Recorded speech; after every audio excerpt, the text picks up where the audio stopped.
Hey guys, it's winter here, and I'm slowing down on a lot of my projects, more in a maintenance mode and dealing with things as they come up on my rentals. But still want to post videos that I hope are helpful. A lot of my videos end up just as I'm working on stuff, I record it and either give suggestions and tips as I go, or sometimes I'll do a project and be like, okay, this didn't work out like I thought. Here's what I learned and what I would do different next time. Sometimes people in the comments are really helpful, but mostly I want this channel, try to keep this channel more focused on properties and reviews of things related to that. But anyway, I was thinking I could still hopefully post. Um, Still want to be posting stuff now, and I can probably do more strategy related videos and hopefully put content out that um, help people think through things in concerning rentals and some of the stuff that I've had to think through, and I think would have been helpful for me. But basically, I think a question that often comes up with a rental is, well, first, whether or not you want to have a washer and dryer in the unit, which isn't the focus of this, but for my rentals, I pretty much almost, if they have hookups, I will put a washer and dryer in. I notice that the kind of tenants that I want to attract, where I'm the landlord and I'm the person, I don't have someone else renting my properties for me. It's just me.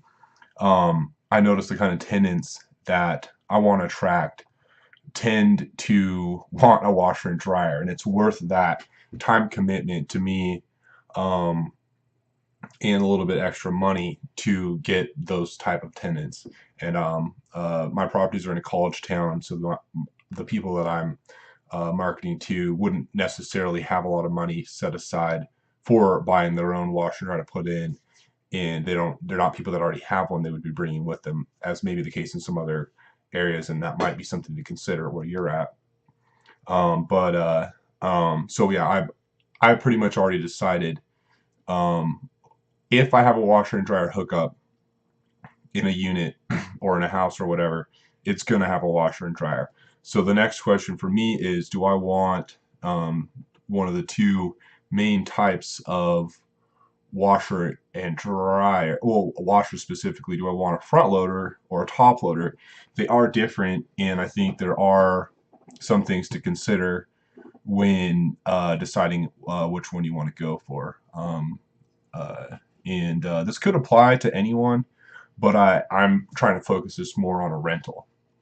So um, so we'll just stop with top load. Um, Top load tend to be less expensive.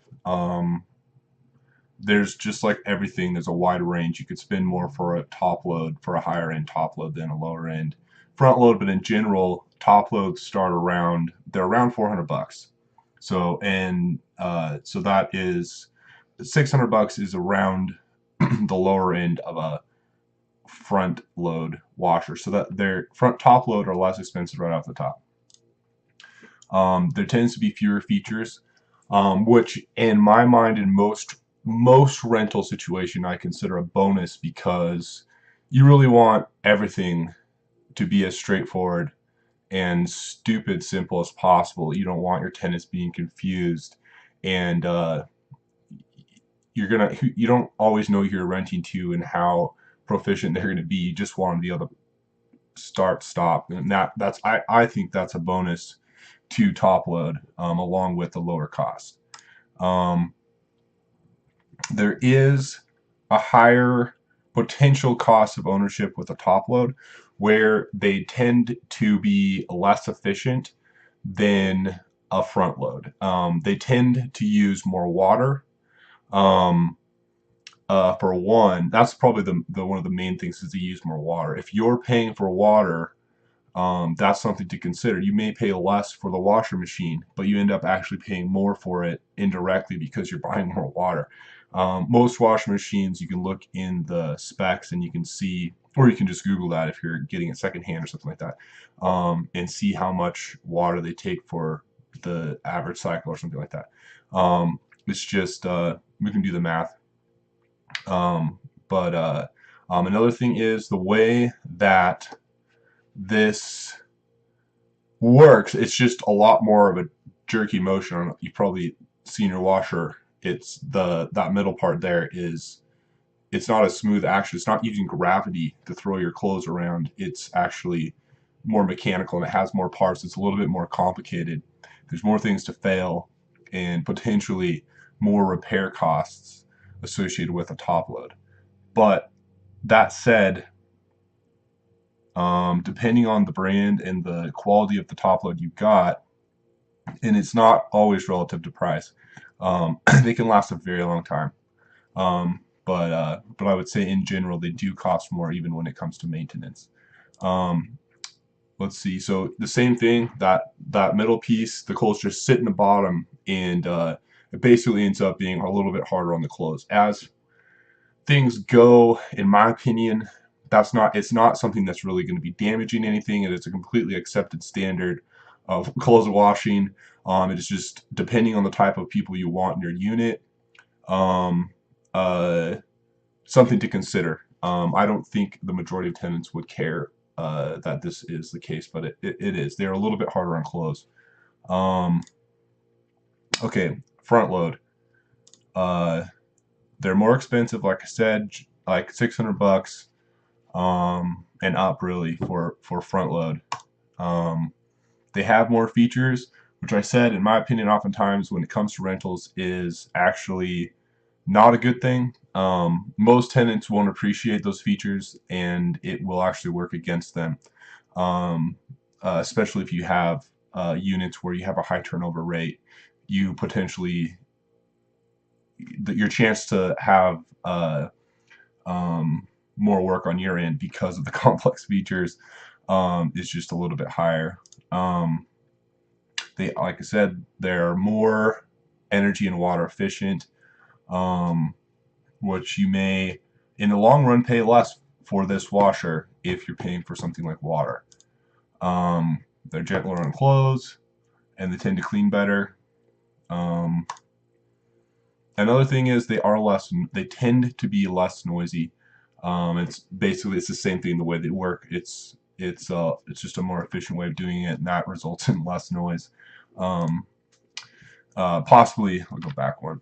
Possibly, depending on where in the unit the washer is located, if it's in a main area, not in a laundry room or something like that, maybe that would be something to consider for the noise. But um, some other thoughts here are the front load washing machines tend to be heavier.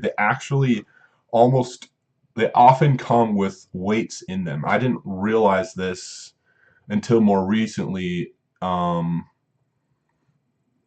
actually have weights. It's basically because the spin cycle, they don't want it to move, and they put weights in there. And some of them, I moved a Whirlpool HT Duet, a washer machine, and that thing was so heavy.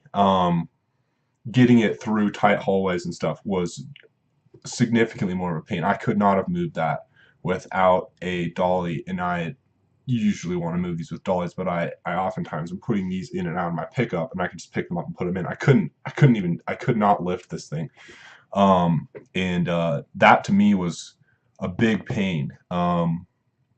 If you're doing your own work, just realize you might have to be relying on someone else to go with you to help you move these things in and out, and that's just another thing to consider with the front load that I don't really hear a lot of people talk about, but they oftentimes are heavier and quite a bit heavier. Um, okay, another thing is, in my opinion, uh, just like a lot of things, buying new is not necessarily the best. If you want a tax write-off and you get a good warranty, it may be the best route. For me, the price difference between new and recertified, which recertified oftentimes come with a warranty. If you can find a shop that basically takes in old wash machines and dryers, uh, repairs them, and not old but used wash machines and dryer repairs them, and they oftentimes come with a 6 month or a year warranty. I think that is, in my opinion, a huge advantage. And if you can get a relationship with them where you might even get a discount if you have an old or a broken or whatever wash machine to give back to them, they might give you a discount on the new. And we have a really good uh, guy in our area that I don't know if I'm ever going to use anybody but that. But another thing, another option is what I used for a couple years, and I've purchased a ton before I found this guy, was off Craigslist. Just like anything, it's a little more, you have to kind of take people's word for it, and your own trust in your own judgment of character is something you're going to have to rely on a lot of times for buying things off Craigslist. Most of the time, the people buying and selling things on Craigslist are, um, it's really generally a good experience, and people are oftentimes, you can find really good deals that way. That is for sure. And I think if it was me and I didn't have this sort of recertification shop, I would continue to buy off Craigslist, and I think it's an awesome option. Um, okay, another thing is the high efficiency soap. I have the logo here. You probably know this, but a lot of tenants don't. You can't necessarily put any washing machine soap in a front loader washing machine. You need the HE soap almost always. And that's something that if you do have a front loader, you're going to probably want to make sure that the tenants know, because it can hurt the washing machine to not use that, and the clothes could come out with soap and or a range of array of different problems if they're not using HE soap. So that's just a thought on speaking of washers and dryers and tenants and rentals. Um, Another thing, of course, to consider is how much space you have for these things. You can, a lot of times the front loaders can stack on top of each other, and that is a bonus to a front loader. Most of the times the top loader washing machines have a back, and you can't place on top of it. Same with the dryer. Uh, and so that may or may not be a big deal. They do, yeah, they make uh, uh, front load washing machine units where the dryers, I believe the dryers on the top, washing machines on the bottom. So you can get stackable either way, but it's just something to consider uh, as well. And I think is there anything else I want to talk about? Oh yeah, for me. So for me and my experience and where I'm at right now, I am pretty much going to put in and have been putting in top load. Um, uh, the lower cost to purchase, the the ease of moving them in and out of a unit, or even like maybe something happened behind, and just the ability to pull it out and put it back quickly is a huge benefit in my opinion. And I'm going with top load washers in my units almost always. I have a lot of front loaders, but just over time I've developed through experience, whatever, in my scenarios, um, I want, I would, whenever the front loaders die or whatever, I'm going to be putting in a top load. That's what I think works the best for me. The simplicity of use. I don't have to worry as much about uh, them using some of the fancy features, or putting the wrong soap in. And then if they do something ridiculous and damage it, maybe there's something they'll lease, I might be able to get that from them. But if something, the worst case scenario, I'm losing less money by replacing this unit. And I don't have really high end units. So it's not like I've never seen anyone be deterred by a halfway decent top loader washing machine. So, um, that's basically my thoughts on this issue. Anyway, thanks for watching. Like and subscribe for more videos like this. I'd love to hear your comments. If you're a landlord, if you have rentals, or and you have a differing opinion of the same, I'd love to hear from you. Anyway, I appreciate you taking the time to watch this. Hopefully this was helpful. Have a good day.